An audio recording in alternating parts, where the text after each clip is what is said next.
Okay.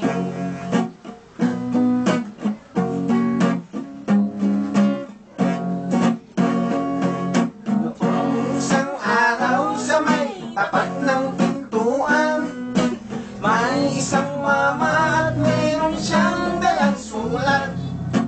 Nang basahin ko, humihingi siya ng tulong dahil daw sa kanyang anak na may sakit. Siya'y anak, matay na mumula, kaya nagnasin dahil sa problema.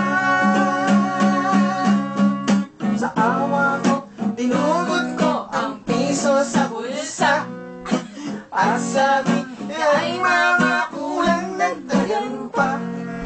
Kaya ako dumukot ng 10 dinagdagan, at sabay nakangiti at biglang lumisan. Siya'y sinundan ko, di niya nalalaman, at siya'y nakita ko pumasok sa iyaw-iyaw. Ako'y lumapit sa kanya at siya ay nabigla. Para bang nakakita ng multo ang mama. O ilan kaya ang tulad ng taong ito? May dalang sulat upang manloko ng kapwa.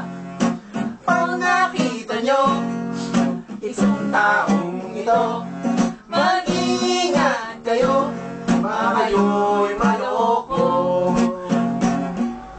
Pag nakita nyo itong taong ito, mag-iingat kayo, baka kayo'y maloko. Thank you. Thank you. Thank you.